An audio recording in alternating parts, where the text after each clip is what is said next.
dengan Bina Berdaya Bangsa.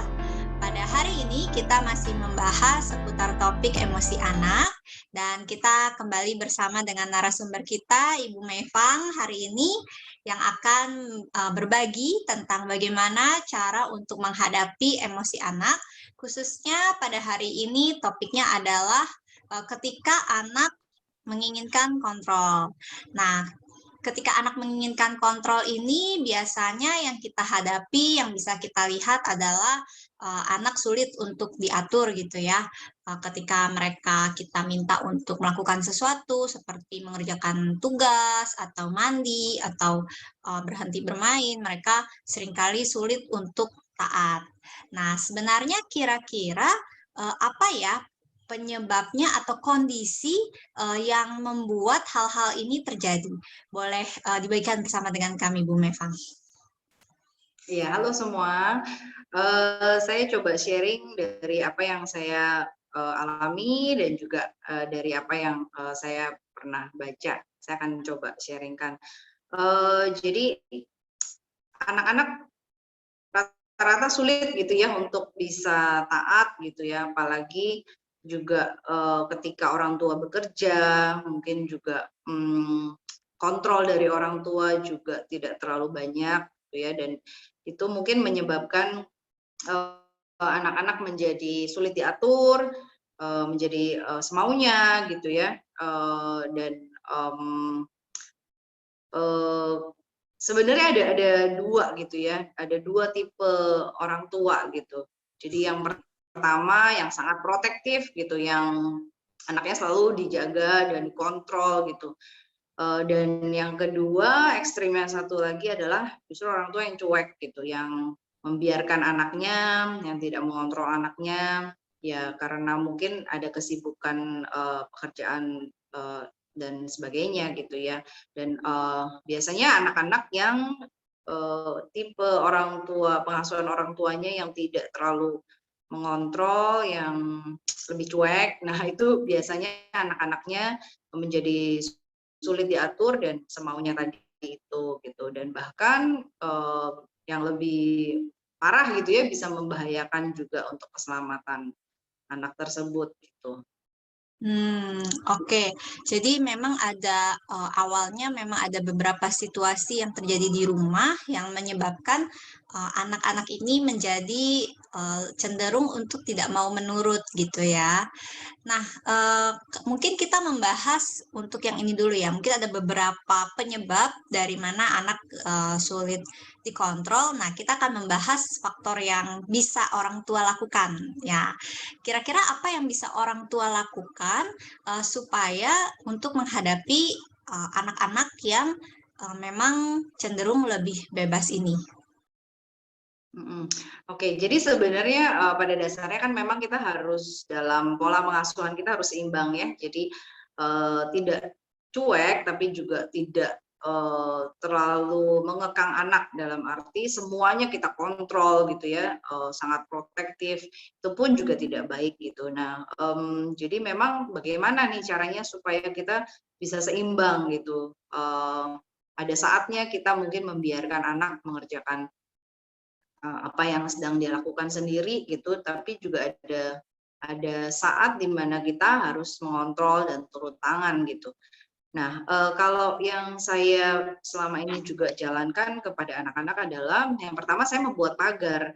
Jadi ada aturan main yang jelas gitu. Jadi kita sudah menetapkan batasan-batasan kepada anak-anak, misalnya untuk anak-anak kita yang masih kecil ya, mungkin masih umur 4 tahun, 5 tahun gitu ya, mungkin kita bisa beritahukan kepada mereka bahwa kamu boleh gitu main semua barang-barang yang ada di rumah ini, kamu bebas, tapi ada barang-barang yang berbahaya yang kamu tidak boleh sembarangan main, misalnya seperti kompor gitu atau pisau seperti itu. Jadi itu salah satu batasan yang kita bisa berikan.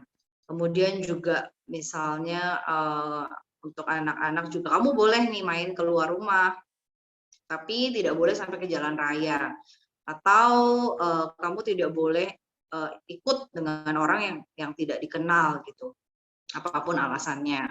Nah, itu salah satu juga batasan contohnya. Kemudian juga misalnya dalam hal pendidikan seksual gitu ya, mungkin kita bisa ajarkan anak-anak bagian-bagian tubuh mana yang orang lain tidak boleh pegang gitu. Bagian tubuh mana yang itu privacy kita gitu. Nah, pagar semacam itu, batasan semacam itu membuat anak-anak jadi punya standar ya, standar bagaimana dia harus bagaimana dia harus bertindak. Jadi pagar itu sangat penting gitu untuk anak-anak mengerti bahwa aku boleh main kok gitu, tapi tetap ada batasan dan ada aturan yang jelas di mana mereka juga harus belajar mematuhi itu gitu. Itu. Yang kedua, saya juga belajar untuk menaruh percaya kepada anak-anak. Nah, mungkin ini juga lebih banyak ke hal-hal yang misalnya tidak terlalu prinsip ya, misalnya mengerjakan tugas yang diberikan dari sekolah gitu ya, misalnya diberikan tugas menggambar gitu. Nah, biarkan anak mengerjakan sendiri gitu, apa yang menjadi tugas mereka. Jadi biarkan mereka dengan imajinasi mereka, selera mereka gitu ya, mereka menggambar apa yang mereka mau gitu ya, sesuai mungkin arahan dari gurunya gitu, tanpa kita perlu terlalu banyak ikut campur gitu atau mengomentari atau mengoreksi gambar mereka gitu ya, karena kalau semacam itu buat saya sih bukan hal yang prinsip gitu ya, yang penting mereka prinsipnya mengerjakan tugas dari sekolah gitu. Mau nanti akhirnya gambar mereka misalnya menurut kita juga kok kurang bagus gitu ya, mungkin nggak apa-apa gitu. Jadi kita biarkan dan berikan kepercayaan kepada mereka untuk bisa mengeksplor gitu imajinasi mereka, dan itu dituangkan dalam gambar misalnya gitu ya. Yang ketiga, saya juga belajar untuk pasif namun berhikmat.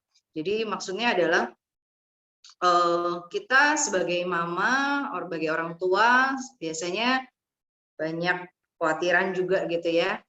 Kita mikir, aduh nanti ini kalau begini bagaimana, kalau begitu bagaimana. Terus juga kita biasa lebih cerewet ya kalau ibu kan. Kita ada keinginan untuk mengoreksi gitu, buat terus-menerus mengomentari anak kita, memberikan perintah gitu ya. Nah, di situ juga kita harus berhati-hati juga gitu ya. Seringkali kita pikir dengan kita terlalu banyak menceramahi anak-anak, anak-anak akan semakin bisa nurut atau patuh gitu ya. Tapi ternyata enggak gitu ya. Mungkin malah yang kita dapati sebaliknya gitu. Anak-anak semakin berusaha untuk apa ya istilahnya, berusaha untuk malah melakukan apa yang sebaliknya gitu. Jadi terlalu banyak mengkomentari, menceramahi anak juga ternyata bukan sesuatu hal yang baik gitu. Adalah lebih baik untuk kita juga belajar untuk menarik diri, untuk menahan diri dari terlalu banyak mengomel dan mengomentari anak, tapi tetap kita memperhatikan gitu. Dari jauh kita mungkin tetap mata kita memperhatikan apa yang sedang mereka lakukan, tanpa mungkin mereka sadar ya, mereka dimonitor gitu ya, diperhatikan terus gitu. Tapi sambil kita mengerjakan pekerjaan kita sehari-hari, sambil kita juga mengawasi gitu mereka, apa yang mereka kerjakan. Anak-anak tuh sejatinya memang pada dasarnya butuh aturan gitu, butuh untuk diberikan pagar itu gitu. Karena mereka ketika memutuskan sesuatu gitu ya, akan lebih mudah buat mereka juga ketika mereka sudah ada pagarnya, sudah ada standarnya, itu akan sangat menolong mereka untuk mereka memutuskan sesuatu dan akhirnya bertindak sesuai dengan keputusan itu. Jadi penting sekali gitu untuk kita memberikan batasan pagar, tapi juga tetap ada fleksibilitas, ada kita memberikan ruang gitu ya untuk mereka juga bisa tetap bergerak, bermain, memutuskan, karena manusia itu juga kan bukan robot ya. Jadi di satu sisi kita juga tidak hanya memberikan batasan, aturan, tapi juga di sisi lain kita juga memberikan ruang kepada mereka gitu untuk mereka juga bisa mengambil keputusan sendiri, tentunya sesuai dengan umur ya. Kalau anak-anak yang masih lebih kecil mungkin keputusan-keputusan yang lebih simpel gitu. Nanti seiring berjalannya umur, keputusan-keputusan yang diambil juga mungkin kita percayakan mereka lebih untuk hal-hal yang lebih penting gitu. Nah, ya mungkin 3 poin itu sih yang saya bisa sharing-kan, apa yang saya selama ini pernah baca dan saya coba terapkan ke anak-anak. Seperti itu, Bu. Ya, wah terima kasih tipsnya nih. Jadi ternyata untuk membuat anak mau untuk lebih taat kepada peraturan supaya mereka bisa lebih dikontrol itu ternyata juga orang tua harus mempercaya kepada anak ya. Jadi dengan anak diberikan kepercayaan mereka bisa mandiri dan juga mereka terlatih untuk mengontrol diri mereka sendiri gitu ya. Nah, itu sangat menarik nih buat saya nih dan juga tadi ada poin tentang pentingnya batasan atau pagar bagi anak. Karena kalau tidak ada batasan ya mungkin anak akan mudah untuk mengikuti arus dan akhirnya bisa itu tadi ya berbahaya bahkan mungkin bagi keselamatan mereka atau mungkin bagi pergaulan mereka gitu. Dan kedua hal ini mungkin yang paling sulit bagi orang tua adalah menyeimbangkannya ya antara memberikan pagar maupun memberikan kebebasan. Nah, mungkin berhubung karena ini hanya 10 menit, jadi kita tidak bisa mengupas terlalu dalam, tetapi kalau ibu-ibu semua punya pertanyaan atau bapak-bapak punya pertanyaan, silakan mengetik di kolom komen dan di bulan ini dalam season terkait emosi, kalau Bapak atau Ibu mengetik pertanyaan, komentar dalam bentuk apapun akan tersedia hadiah menarik. Jadi jangan lupa dan sampai ketemu dalam podcast berikutnya di minggu yang akan datang yang tidak kalah menariknya.